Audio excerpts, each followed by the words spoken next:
Hi, welcome to Moyna Bass Fishers. I'm Jim Moyna. In this video, I'm going to talk about my second trip to Leech Lake in pursuit of the newly developing population of smallmouth there. And as I mentioned in the other video on Leech Lake, there is a expanding population of smallmouth. When I first started fishing Leech Lake back in the early 80s, like, I don't know, must have been 1981 or so, maybe 1980, there were no there weren't any smallmouth, and in those days my dad was taking me there muskie fishing. In the 90s, I went there and fished some bass tournaments. In fact, the first money tournament, actually, it would have been the second money tournament that I ever won. It was a team tournament. Joe Thrun and I won a tournament there. That must have been like 91 or 92, something like that. But there weren't any smallmouth to be had back then. But now there is. And I haven't fished a bass tournament there. I've fished one about, I don't know, 7 or 8 years ago. And before that, it had been like 15, 20 years. Probably since like the mid-90s or even maybe it was the one where we won in the early 90s. I don't know. But anyways, what I've been hearing is that some of these tournaments are being won with smallmouth out there on Leech Lake. So I thought it'd be kind of a fun deal to try to go out there and see exactly where this population is. You know, how prolific is this population of smallmouth, and what parts of the lake may be better than other parts of the lake, and so on. So I went out there last week and I did a video on that already. It was just kind of so-so. It wasn't that great. I caught a 4.5 pounder, a couple 3 pounders, and covered a lot of water at ideal conditions a week ago. But I didn't really come into a huge number of big smallies by any means.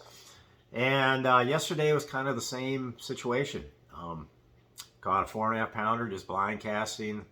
In fact, everything I caught was blind casting because, unfortunately, it wasn't ideal weather conditions for looking for bedding fish. And the whole thing is, I wanted to go while the fish are bedding, so that would give me an idea of what areas of the lake they're using really good and which other areas of the lake maybe they're not using so well. So, but yesterday it was just, there was a little too much wind. It wasn't super windy, but it was enough to create problems, visually speaking, trying to look into the water and see what's going on. And also there was kind of haze now and then. There were a few times that when I got on a calm shoreline and the sun happened to be out. A few times where I had some pretty good visibility, but for the most part, not so great. And I actually just did a lot of blind casting and blind fishing in areas I thought might have fish.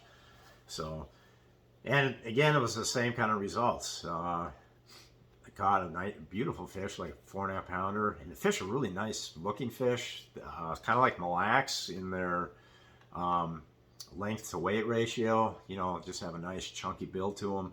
So caught that beautiful 4.5 pounder, a couple of 3 pounders, and then a few other smaller ones in probably like 6 or 7 hours out of being out there. I really don't think I've found the best areas. At least yesterday I wasn't. I was over towards, and it was just kind of, the wind just made it so hard. I mean, who knows? Maybe I could have trolling motored right by, you know, all kinds of bedding fish, but I'll never know because I couldn't see. So, and I did see, and there were some places that looked pretty juicy.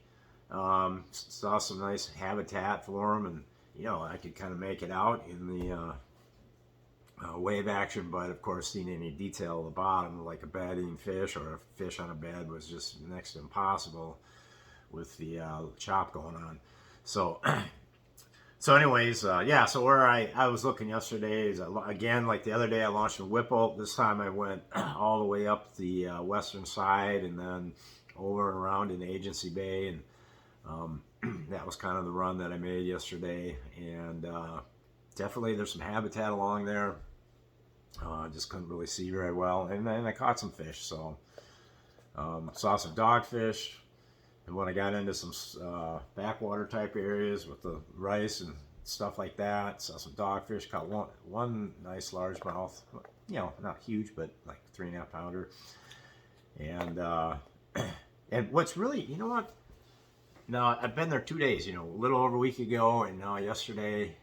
And I had to go yesterday because I'm leaving for the Potomac River on Saturday. Got a guide trip on Mille Lacs tomorrow. So yesterday was really my only opportunity to get out there, and I just was hoping I could see something. I did. But anyways, God, what was my point? Oh, yeah, the point that I wanted to make now is out of the 2 days I've been out there, I'm really super surprised that I haven't seen one single muskie. I mean, excuse me. Especially, I mean, when I was there a week ago, I could see everything plain as day. I mean, I saw walleyes, I saw everything. And I mean, I saw one thing that was really cool I saw a week ago is I came across a school of suckers that must have been like 200 in numbers. I mean, it was, as far as I could see, either way, just suckers, suckers, suckers. And it was really exciting when I first pulled up on them. It was like, you know, at first I thought I was looking at like 2 and 3 pound smallmouth by huge numbers, but once I, you know, after a few seconds of super excitement about that, then I realized they were just suckers, and there was a ton of them. There had to be some muskies hanging around there. Didn't see one, but of course I've not seen everything. But yeah, the absence of muskies is super surprising to me, because whenever I've gone bass fishing in lakes that have muskies this time of year, and I'm cruising the shallows, like for instance, like on Lake Minnetonka or Lake Vermilion here in Minnesota, or you know, Lake Harriet. I mean, I've always run into some muskies up shallow, just cruising around shallow, and those fish are catchable, by the way. But a leech, never saw a darn thing, and I don't know what's going on with that. I mean, I don't know what. I mean, obviously they're choosing some other type of habitat. Not sure why, not sure where they are. But that's just what I've seen. So anyhow, yeah, so that's the Leech Lake report. I don't know when I'll get a chance to go again. Maybe next spring I'll get out there again, and then I'll check some of the more northern parts of it, like Walker Bay, which is the west side. I'd like to get in there and see what's going on, and then I'd like to get up way on the north end of that. There's a lot of largemouth habitat up there, but maybe there's some smallmouth habitat too. And then Sucker Bay, Portage Bay, you know, get up in those areas, see what's going on with the smallies, and it's just fun to get out and learn and see what's going on. And you know, I'm not preparing for any tournament there. It's just kind of an adventure and having a good old time, just fun fishing. So, but yeah, anyways, tomorrow's guide trip on Mille Lacs. I will put up a video regarding that here in the next day or two. So anyways, thanks for watching, and that was a mosquito. Over.